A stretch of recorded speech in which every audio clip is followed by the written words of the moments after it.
Welcome back to the Cory Lee Show. Hey guys, got a really interesting episode today. I got the opportunity to be on the Nothing is KIMpossible podcast. Actually, it's my wife's first episode, and it was a privilege to be on there. And we talked about a wide variety of things. And so what I'm going to do today is I want you to listen in to this episode. And Kim, I would just love to hear from you. What did you think about our conversation? What can they expect listening in? Oh, goodness. I mean, just us, really. Yeah. I mean, we covered a little bit of everything from when we were in high school to your new book, The Champion, which I love. Just some God stories that we had and just really what we feel like God is doing right now and teaching us. And so, oh man, we talked about a little bit of everything on this podcast, which I love. I love. It was good. I really enjoyed it. And so you've got a new podcast coming out where you're calling it Nothing is KIMpossible. And so if somebody, when somebody goes to listen to that, what can they expect? Well, on my podcast, I want to share about God's stories from people all over the world. Like over the past decade, I've met some incredible people, and I call them faith leaders. Mm-hmm. They really are. Just faith leaders that have extraordinary stories that I feel like need to get out. And I feel like they will impact many people across the world. So that's really what my heart behind it is. I want to share stories. I just want to share their God stories of how God met them, transformed their life, and what he's doing. Yeah. It's a pretty powerful thing whenever you hear somebody else's story. And it's also kind of cool to tell your story because when you tell it, it just kind of stirs that faith back up in you. And so I know your podcast is going to be good. You do a lot of amazing work to serve other people. You bring the best out of other people, and you've been doing some stuff recently where you're bringing women together and just to empower women and put them in a room together. And so I know there's probably women out there that would be looking for something like that, or maybe someone that could mentor them or something like that. And so if somebody wanted to reach out to you and ask you questions about that or more about your podcast, how do they get in touch with Kim Lee? How do they get in touch with me? Well, first off, I'm on Instagram and YouTube and Facebook, and I believe my handle at YouTube and Instagram is at the Kimberly Lee. And so you can search and find me that way. I don't mind if they email me. They could email me, reach out to me at Kim@Cory Lee Leadership. That is CORYLEE leadership.com. And yeah, that would be great. I'd love to hear feedback. Yeah, that's awesome. Well, thank you for allowing me to be your first guest. Such an honor and just amazing to do life with you, and just such a fun journey that the Lord has had us on, and just amazing there. And so, again, this is what you're about to listen to is my guest appearance on Kim's first podcast episode. Hope you enjoy. Hope you guys have a great day, and God bless. Welcome, y'all, to the Nothing is KIMpossible podcast. It's finally happened, something I've been talking about for years, and we finally are getting it going. And so this Nothing is KIMpossible podcast is really, I've met some incredible faith leaders over the past decade, and I just keep telling you, Cory, gosh, I need to share their story because they have some pretty incredible stories. And so that's what this podcast will be about. It's just taking just ordinary people and telling their extraordinary God stories. So today, our very first episode, no other than Cory Lee. So I was intentional about this, Cory, choosing you as the first episode because really you've paved the way. You've paved the way for us, and just want to honor you as a husband, as a friend, as a spouse. We've been married for 18 years, y'all. I know. We don't look that old. We were pretty young when we got married. We were. Yeah. I was 21. You were 20. Yeah. I think we had to use somebody else's name to get our hotel room for our honeymoon. I think we did. I think, I think it was like at that time, it was like you had to be like 24 or something like that to even get a hotel room or whatever where we were staying at for a honeymoon. And I think you're right. Yeah, we couldn't even. Our next, like our first vacation as a family, like us, we couldn't even rent a car. We like got to the place. We had like booked online to get a car, right? And we got there and they were like, "You're not 25." And we're like, "No." And you don't have a credit card? No. And so I think at that point we got a credit card just so we could book a car. Yeah. And so I forgot about that. Yeah. So crazy. So I think I want to talk about today is I love to just talk about God stories. Yeah. Like you and I were just chatting this week and even in the car about some pretty funny things, but just share. I would love for you to share just like this journey that God has taken you on. Yeah. Well, I knew you had asked me to be on the podcast yesterday, so I was just kind of thinking about some of our story, and it's just amazing to kind of look back over my life and just you can see the hand of the Lord over my life, and then once we got married, you could see it over our entire marriage. And so I was saved at an early age, at like 8, but I was always in church. But I was thinking about some of the highlights of our journey. Once we got married, we were engaged and those kind of things. We were thinking about, should we go to Delta State or should you go to UNA to play softball? And I remember, praying about some of that, and immediately got married and we moved to Florence, Alabama, and how we didn't have any friends, we didn't have any family there, but how that was really a powerful time because it forced us to get close to the Lord. We had to get close to one another, and we couldn't rely or depend on anyone else. And the Lord just showed up. And I can remember there would be times I was working, you were in college, and I would get paid on a Friday. We'd gas up the cars, pay the bills, get the groceries, and have $8 to live on. And I can remember we were doing that for a while, and the Lord started talking to us about tithing. And I can remember it's like, how in the world are we going to tithe? We ain't even got $8, Yeah. And we did. And what was amazing was like, we still had $8. Yeah. Didn't lack anything, didn't miss a beat, but still had $8. Yeah. Yeah. And that was just one of the thoughts that I had, one of the memories I had as I was thinking about some of our journey.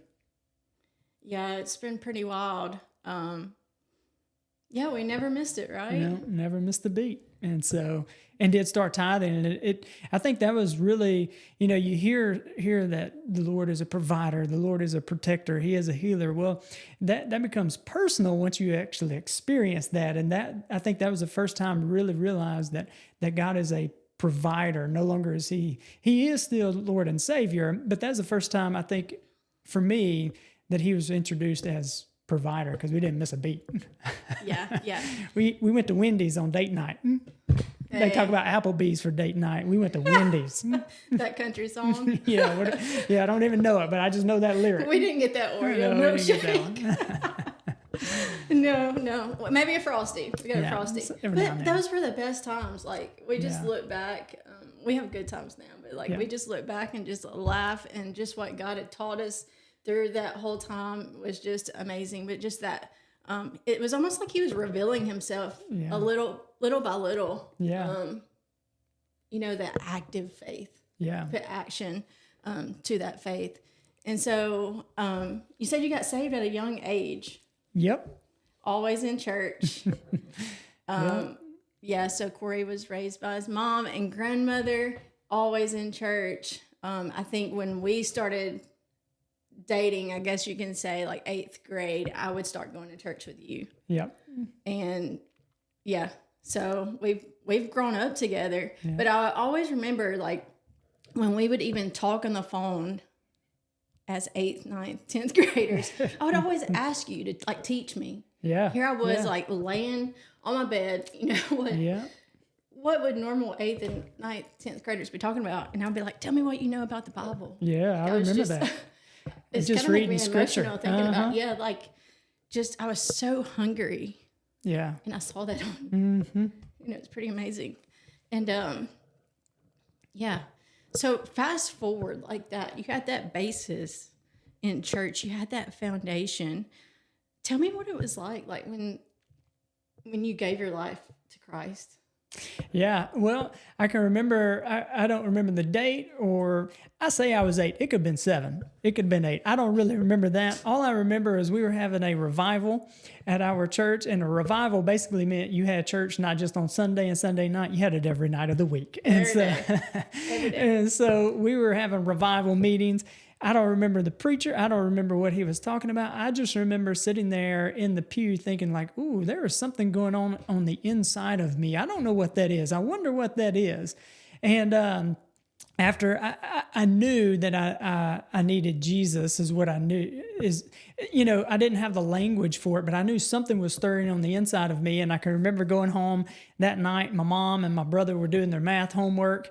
And that was a pretty stressful time because there was a lot of crying and I say yelling, but it was but more frustration than anything. And I can remember they were doing it. I was pacing back and forth behind my mom, and finally I tapped her on the shoulder and I said, "Hey, I want to be saved." I tap her on the shoulder, and then she turns around and says, "What? What is it?" Just out of frustration. Out, yeah. And I said, "I think I want to be saved." And that's really when she turned and shared with me more about the feelings, what I was feeling, and it kind of led me to the Lord in that. And we hung out with the same people. My friends were friends. They liked to, have fun and party and those kind of things. But I just never had a desire for that. I still hung out with them, and they would make fun of me, but I would make fun of them back, and but just never had a desire to do any of that kind of stuff, the party stuff. And, I guess was good. And we got married, and then about 2019. So this is a long time of walking with the Lord. And then in 2019, really had an encounter with the Lord through a dream. And that basically shifted everything for us. It shifted our marriage, shifted even our kids felt it, shifted the desires that we had for business and all of that. And that was just a really, really a powerful thing where I guess the best way I can describe it was the Lord became real, and it was, he was, but it's kind of hard to put into language, but just had that encounter and just kind of all in at that point. Yeah. Yeah. Yeah. It's been a pretty amazing journey, specifically over the past 10 years. I think I initially just fell in love with God all over again when we had Colton. And I think it was just a tender moment in our life. But also I saw this child and I was like, I love this child so much. Yeah. And it just revealed the Father's heart. It revealed God's heart for his children, and just started encountering the Lord as a father. And so pretty incredible times. We've had some pretty wild dreams where God has just vividly spoken to us through that. I think we could go that route. But I want to talk about high school, because I saw you even through high school and even through now, how you're such a good friend. How you're such a good friend. Like, I see you interact with all these men. You give these men and even women really your time. You champion others really, really well. But I have a front row seat to watch you do that. And it just makes my heart happy how you've championed our children. So tell me a little bit about that, because we ran into a friend and he said, I've watched you and you're the same Cory Lee as you were in high school. And so I believe you posted something on Facebook today. Do you remember that saying? Call you out right here. Yeah. What? In true leadership, we don't lead people to, what did I say? Oh man. We don't, in real leadership, we don't lead people so they act better, but so they become better. And it's really just bringing the best out of people. And usually it's believing the best in people and encouraging people. What I've found is, a lot of people, they just don't see themselves as being able to do some of the things that they want to do, or never had anybody to kind of champion them to go for it, or to just like, hey, I believe in you. Yeah, go for it. What's holding back? Like, what you going to do, And so, and then even after that, to be there of like, oh, that didn't go the way you wanted it to be. Well, what do we need to do to make that better? It's like, a lot of times people feel like they are on an island. They have to do life by themselves, or that they're so afraid to mess up. And if they mess up, then everybody is gone. There's nobody else around. And the reality is, like, that's how you learn and grow is through failure. But it's a powerful thing to have a community or somebody there who can be with you through that and help you learn and grow. So yeah. So you mentioned community. That's a big topic right now. Yeah, it really is. And I really feel like it was because of that. Everything that's happened over the past few years with shutdowns, like, we didn't really know how much we engaged with community, or even the community that we had. Mm-hmm. Like, I felt like we took it for granted, right? And so now it's like everybody's like, oh, we got to have that community, things like that. Speak on that a little bit, because I feel like that is a topic that people have a hard time with. Yeah. Like, where do they find that community? Yeah.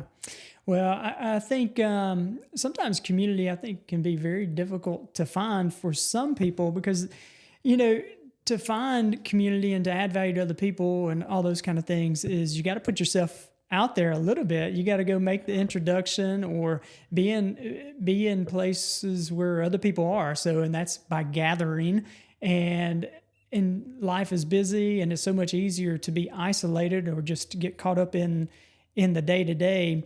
But to develop that community, when I think about community, it doesn't necessarily have to be a huge community. Community could be just one-on-one coffee meeting, and being very intentional about reaching out to people, following back up with people, staying connected with people. Hey, you want to go grab some coffee, grab some lunch. And I think people need that. It's really, when we get in isolation, I think isolation is the part of the enemy's trap right there, because when you feel like you're alone, but also I've seen it time and time again where people they're not intentional about community, and they get caught up in their thoughts, and then their thoughts kind of go down this negative route, and you can kind of build this worst case scenario thing of your circumstances and all this stuff. And a lot of the times that stuff's just not even true. So I think community is highly important, and finding that part of it is be the first to make a move. We talk about it in leadership of creating momentum. First part of creating momentum in leadership, but I think it's outside of that is you got to be the first person to make a move. And a lot of times I think people are waiting for someone to contact them, and that may happen, but really I found is you just got to be the first to make a move. Yeah. I agree, because I watched you do that. Like, I'm like, what do you guys do all day besides drink coffee and go to lunch? Like, what's happening here? And so I really watched you do that really, really well. And so that's what I began to do. Yeah. And I've made some of the best friends over the past just few years, because it's just one-on-one. Yeah. And you talk about the worst case scenario. The worst case scenario is they ignore your text, or, they say, I can't. That's okay. That's okay. But I'm really to the point too, is like, I want to hang out with women that are encouraging, that are positive, that have the same, like a positive outlook on life, that parent well. Mm-hmm. I have women that are farther down the road than me that can just impart so much wisdom to me, but also a friendship. Yeah. I have friendship with those women, all ages, really, all ages, all backgrounds. And it's a lot of fun. Yeah. It's a lot of fun. I've been so encouraged by like these coffee times. So next, I want to talk about. Why don't you giggle? Oh, I'm good. You don't know? Are you nervous? I'm not nervous. I'm good. It's hard. I have a harder time being on this side because I almost want to take over, and I ask the questions here. I don't want to overstep. I ask the questions here. Yeah. What's your favorite song right now? Oh, wow. That's an interesting question. I think for me, usually when I'm alone, whenever I'm riding in the car or running, I don't listen to music. I'm usually listening to a book or the Bible or just thinking. And so for me, I think probably my favorite song right now is probably one of the kids' favorite songs. They like Forrest Frank. And so I like some Forrest Frank. Because it's got a good beat, it's got some good message to it, but I think mainly because it's their favorite song, it's probably my favorite song. And he's got several of them that I like. Now, That's a good beat. It's got a good beat, good message too. But from a straight up worship, I always upper rooms I go to. Pretty much anything by them is good. I like that. Yeah, I was just asking you a question. Just toss it out there. Just see what would happen. See what was going. I do want to talk about your new book. Oh yeah, because this has brought up a lot of conversation with us about coaches and just our experiences and things like that. So I love this book. Oh. So Cory has 4 books. This is the 4th one. He has a couple more. They're on my computer. Yeah, on his computer, and a lot more up here, right? Yeah. A lot more creativity in his mind. I'm sure any English teacher would be very surprised that I actually wrote a book. So Miss Griffith, all those teachers that I got, I'm pretty sure you. And you know what? That's another thing I know there's a lot of people who want to write books and they worry about perfection. And so you're bringing that. Yeah, I'm just gonna say it. Like if you got a message in your heart, put that thing out there and find somebody who can edit that for you. Like, I do the best I can, but I feel like my role is get the message out and then have somebody who's really good at knowing the English language and putting that actually into the written word. Because I know you've seen probably one of my first manuscripts. I write the way I speak, and that sometimes does not translate into the written word. And so I think sometimes what holds people back from getting their message out in a book form is worrying about perfection of it, and just find you somebody who can help you with the editing, and that's what I did. So, yeah. Yeah. I love this one. Let's talk real quick. I know we're covering a lot of different things, but like a winner's attitude. Yeah. Like we've watched so many teams, especially now that our kids are in sports, like those attitudes. Yeah. Yeah. Like, are they expecting to win? Or Yeah. are they surprised if they win? Yeah. That whole chapter, so a champion's attitude, we talk about champions have this attitude of expecting to win, and then the underdog, they sometimes get surprised if they actually do win. And I love what Zig Ziglar says. He says, your attitude will determine your altitude. And he said that in relation to life and or work and those kind of things. But I think it actually comes down to a lot of different areas of life, whether it's in sports or whatever. My attitude towards that plays a large part in the outcome of it. So my attitude will determine my altitude. But that whole chapter came, I think we were watching some soccer and even basketball. I think it was during basketball season. And we were talking about how they were out there warming up a specific team. And me and you had a conversation of like, they look like they are not expecting to win. Like they are looking like going through the motions. Yeah, going through the motions, and if they win, it's more of a surprise to them. And hey, that's great.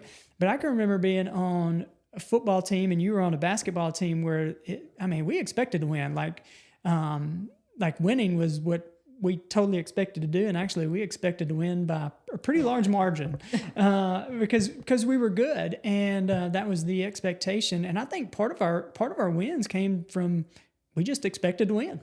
And now I was on a baseball team where we were not very good, and it's just two totally different mindsets. And we did not expect to win. We went out to play the game and have fun and hope to win. And so I think a lot of people live their lives kind of like that too. So that's my thoughts.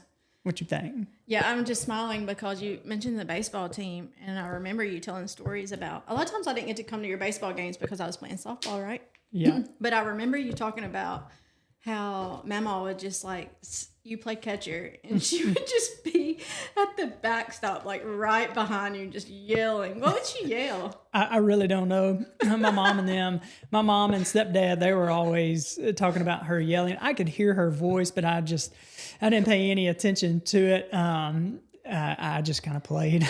No. Yeah. And I will say this, like, kids really don't hear anything that you say. Yeah. So parents, fans, you can yell all you want. You're really probably only speaking to the people around you.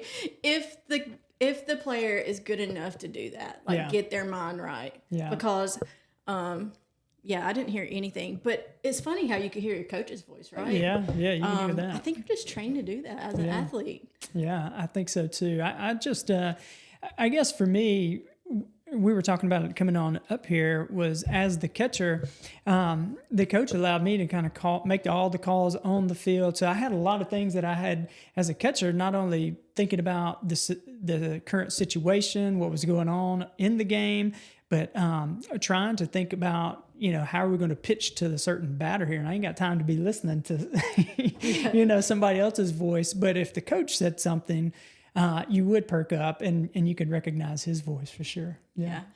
I'm laughing too because it reminds me of that time that our friend, his nickname was Slug, he was playing the air guitar. He was playing the air guitar in outfield, not paying attention to the game. And someone hit it out there and somebody said, "Slug is coming at you."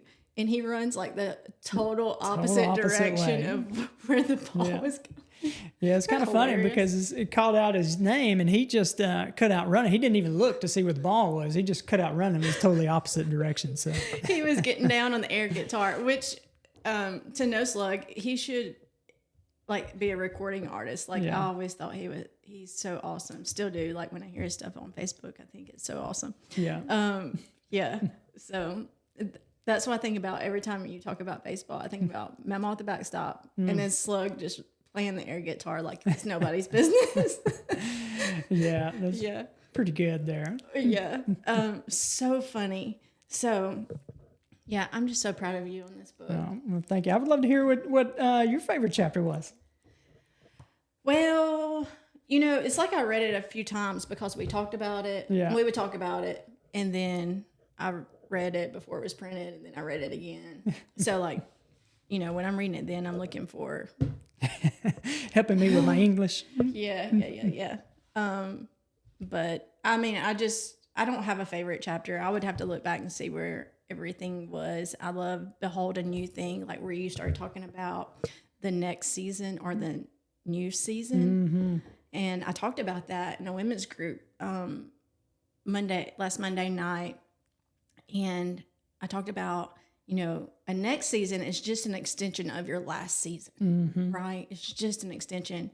But I believe God is doing a new thing, not just globally, but in each individual person. Mm-hmm. And so we talked about that new thing, and Sarah shared in Isaiah, "Behold, I do a new thing." Yeah. And when God was talking to the Israelites, but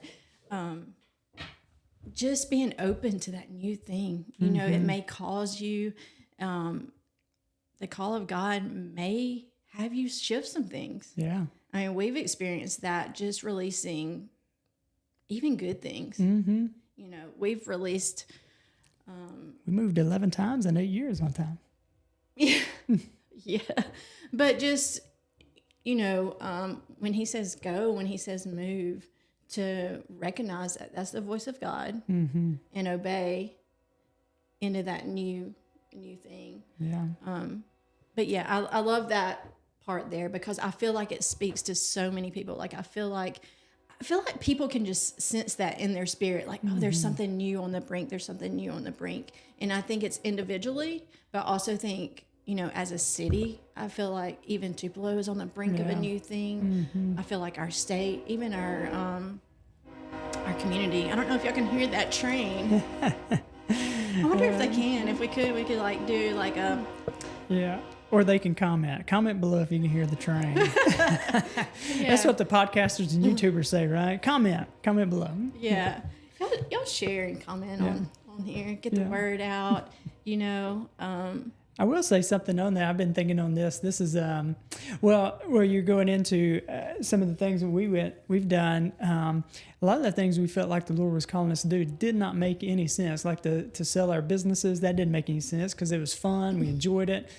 But when we made that decision and then looking back, it was like perfect timing with some of the other things that happened in the industry. And then when the Lord told you to turn in your notice and to move out, like that didn't make any sense whatsoever, but he showed up and it's been perfect since then. And I was verse of scripture that's been, so this is a fresh word if you're ready for it.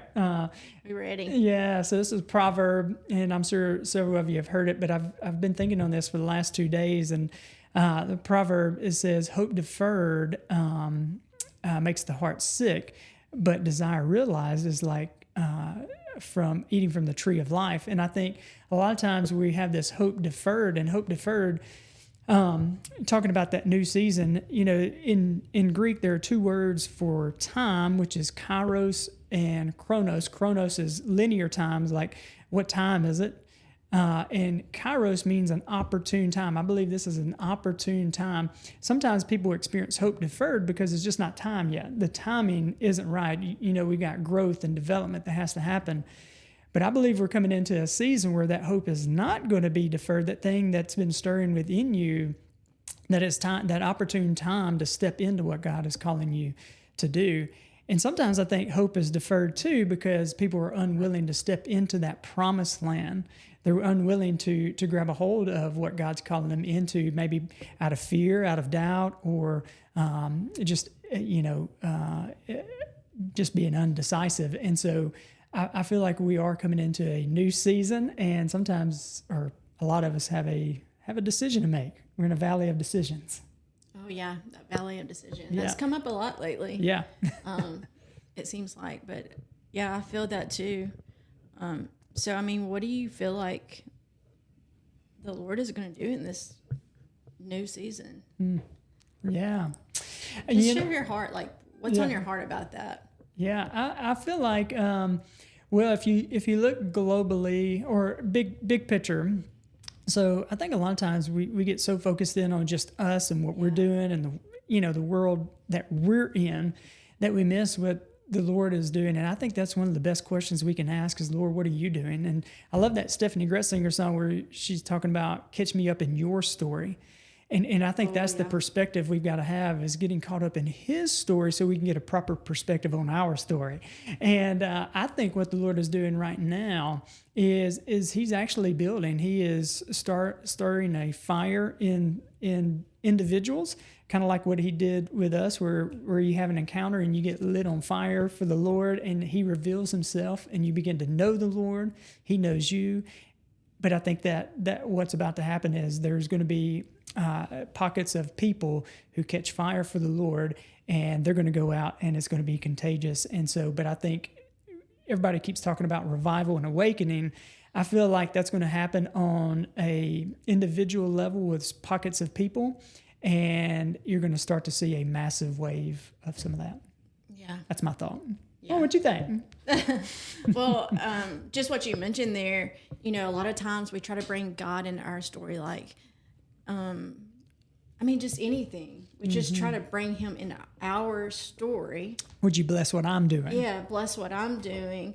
Lord, I'm going to do this, although it may be good, right? Yep. There's a lot of good things, and we ask the Lord to bless that. Not that he might not, right? Yeah. He may bless that, but gosh, we've gotten a taste of this lately is where let's see what God is doing and let's partner with him. Yeah. So that's one thing I learned with Pastor Denise when we went to New York on missions is pray God's will, pray heaven's will. How do you know that? You press into him and ask him what he's doing. You don't go and do and then ask him to bless. Yeah. Whatever. Yeah. But I love that, being proactive and just engaging with God, engaging with the Holy Spirit. Ask him what he thinks about the situation. Ask him what he wants to do today. And just see heaven's will come to earth. I've been reading on Reese Howes and how you say the girl's name? Marie? Oh, Eder. Yeah, there you go. Woodward. Marie Eder Woodward. Anyway, what's interesting about them is that that's kind of what they did, is they would pray into Lord, especially her. One of the things she would do is like, Lord, what do you want to do in this city? What do you want to do in this meeting? And kind of capture his heart. And then once she captured his heart, she would start praying that. And that would be her prayer. And she would see exactly what the Lord was saying. And that's what Reese Howes would do as well, is somebody would come to him and ask for prayer. He would go to the Lord and ask, like, what do you want to do? What do you say? All that. He would capture the Lord's heart and then do exactly what the Lord said, and the Lord would show up. And so, yeah. Pretty amazing. Yeah. It's pretty wild hearing some of these stories. Yeah. Yeah, I've heard of meetings just sitting there for hours and hours before, like in silence, before they even start speaking, because they're waiting and they want to understand fully what God has for that moment. Yeah. And I admire that. I do too. Yeah. I mean, we've been in meetings where worship was the whole time. Yeah. Yeah. It wasn't 28 minutes of worship and then 15 minutes of the word. It was like the whole session was worship. Mm-hmm. Yeah. And it was so powerful. Yeah. I was in a meeting, what was it, a couple months ago, I guess. We went and did worship, and they didn't even do a song. But we were in worship, and they kept saying the same phrase over and over and over, and it was really powerful. But that was the first service I've been in that it was over, I mean, it was probably an hour or more in worship. Musicians were playing, singers were singing, but we just kept singing the couple phrases. It was powerful. Yeah. So wild. So wild. Well, is there anything else you want to add to this episode, Cory? Yeah. Well, this is your chance to just, what's your favorite thing about me? Oh, I'm just kidding. Okay, I can do that. Well, I'm just kidding. We may need more time. Yeah, we don't have that much time. Well, I would be curious. I would love to hear some of your, you're doing this podcast, some of your God stories. It's, we've had a lot. I would love to hear one of yours. I'd share one of mine. Oh, like, maybe a time maybe something that, a moment you had with the Lord, or even in our marriage and our journey where he showed up, or whatever. Well, I'll just say, like, recently, I'm learning to lean into him more. Mm-hmm. And I'm learning that it may not look like everything else before. Yeah.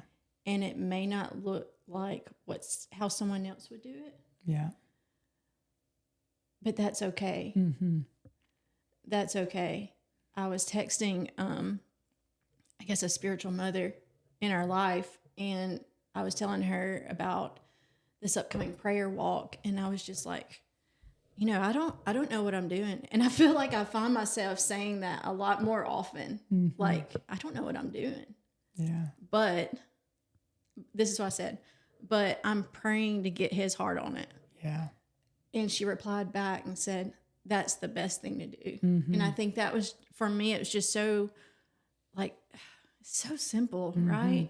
We try to make it all complicated. Yeah. So it was so simple, a simple reminder. And I said, thanks for those reminders that's the best place to be, is seeking after him and seeing his heart on things. And she said, I'm only saying what I'm telling myself. No. And she's walked this journey a long time. Mm-hmm. And so right now in this season, I'm finding myself just pressing into him more and more. Even the simple things, like he loves the details. Mm-hmm. When we have events, like, Lord, where do I do this? Do I say this? And just engaging with him. And I think that, I know that's the prize. Yeah, it is. That's the prize. Like, he is the prize. Is he enough? Yeah. That's what I've asked groups lately. Is he enough? Yeah. If he says no, if he says this, if he doesn't give you the job that you want, if you don't get the breakthrough that you want, if you don't, what you think is good for your life, right? Yeah. That's the thing. If what you think is good for your life, what if that doesn't happen? Yeah. Gosh, he's enough. Yeah. He is enough. And I think I've found that. How did you turn this question around on me? Why am I'm the question asker here. Yeah. But I think that's a theme in my life, Cory. Yeah. It's like, gosh, just running after him. And he's been enough. Yeah. And he's been faithful. He's all I had at one moment. Mm-hmm. Yeah. He's all I had. Mm-hmm. And so when people say, why does she love Jesus so much? Man, he's all I had. Yeah. He's all I had to get me through some things. Mm-hmm. And so, yeah. Yeah. That's good. I love that. I think one of my favorite stories from us. Oh, you said something that reminded me. Again, talking about the Reese Howells. I was reading his book, and he said something really interesting. The Lord had called him to not worry about money. Don't worry about money. Don't ask people for money. He was a ministry guy, and usually we do all the tithes and stuff like that. And the Lord told him, this is not for everybody, right? Like Kim was saying, but for him, don't ask anybody for money. Just rely upon him. And he said the only person that he knew that lived like that was George Mueller. And he started walking that journey. And his life was a little bit different from George Mueller, and the way that the Lord responded to him was different from George Mueller. And he put in this book, is like he was teaching me a very personalized version of what he was doing with George Mueller. So it's very different the way he was teaching Reese Howells compared to George Mueller. And so it is very personalized. I think one of my favorite, we've had a lot of moments with the Lord where he just showed up. I think one of my favorites was when we moved to Phoenix. I think that is probably one of my favorite stories, because up until that time, we had gotten married, and we prayed about, and we didn't even really recognize the voice of the Lord at that time. Like we do now. We did hear it, but we were praying, should we go to Delta State or UNA? UNA. So we go to UNA. You got into St. Augustine and you got into Jackson. We prayed about where to go. Felt like Jackson. And we decided to go to Phoenix. Yeah. And the day before we left. Which is hilarious because we're like Southern Mississippi. We did venture out to Alabama, but we wanted to go. We really just wanted to see whatever. We wanted to see what's out there. Adventurous. We wanted to do all the outdoor things. We wanted to meet new people. We wanted to just do that. So it's kind of hilarious that we found ourselves in Phoenix, Arizona. Yeah. And I think I had to even talk with Miss Joy. I'm like, we want to go to Arizona. And she was like, what? Yeah. We don't know anybody in Arizona. She was like, who do you know who you're going to stay with? And we're like, well, we're just going to get a condo. Like we'll figure it out. Condo. Yeah. And anyways, she worked for us. And I think she loved that journey too. Yeah, so. That was pretty awesome. But the day before we left, you got a check in the mail for a scholarship for $1,000. It was like, wow, where in the world did this come from? And I can remember driving out there, and the job I had lined up had fallen through. The rent we were supposed to pay, it went up, all this stuff, and I was pouting because that $1,000 was going to get to be spent on what we wanted it to be spent on. You almost tripped over that bottom lip. I did. Well, I had that bottom lip poked out, just tripped a pouting. Over it. Yeah. And as we were driving, I felt the Lord say to me, "It's like, if I didn't give you that $1,000, how would you even get out there? Like, how would you have even made it?" And I thought about it. It's like we would have had no money. Like that $1,000 was how we actually got out there. And then once we got out there, your CI didn't know anybody. And this is where I ended up working out too. My instructor. Your instructor out there. Phoenix, Arizona. Never been out there. Her husband graduated from Ole Miss, had a son at Ole Miss at that time. and made great friendships and connected with them from there. But why that's one of my favorite stories is all the other times we sought the Lord, this time we did not seek the Lord, yet he still showed up and he still provided, like showed up in amazing ways. We didn't have any money, and they weren't where we were at, didn't even pay for like 8 weeks at a time. It's like, how do you live on that, you know? But somehow we did. We found all the free stuff we could find. And so, yeah. Yeah. Well, they actually do have like a lot of free entertainment out there. I will say that. We went to tons of concerts. Yeah. Volunteered at Toby Mac. Got to be there for that. We would volunteer. That's what I'm telling you. That's where it's at. So we started volunteering at these events on the weekend that we wanted to go to. Yeah. And we would get in free. Yeah. Yeah. We just had to tell people where to park and all that stuff. Yeah. I forget about those little things, but we went to tons of free concerts. Met Jeremy Camp, Toby Mac, and all those. Yeah. And Yeah, that was fun.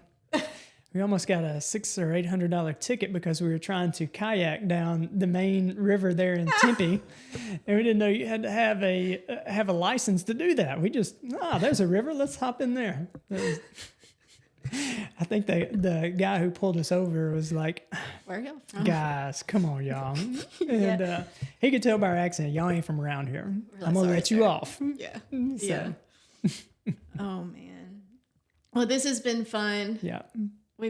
I've talked about this for way too long about starting a podcast, and so I'm happy. Yeah, it's time. I feel like we have a lot to say, and people have a wonderful story to share, and I just can't wait to hear everyone's stories.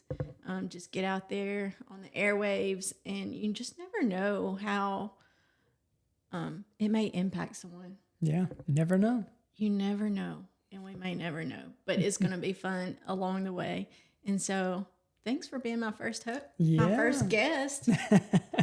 It is an honor. I'm excited to see where it goes. Love your heart for people, and just to see people come to know the Lord, but also see the best in themselves. And you're right. You've met some awesome people, and I look forward to hearing all the podcasts and hearing their stories. All right. Well, thanks, guys, for listening in. Until next time, thank you.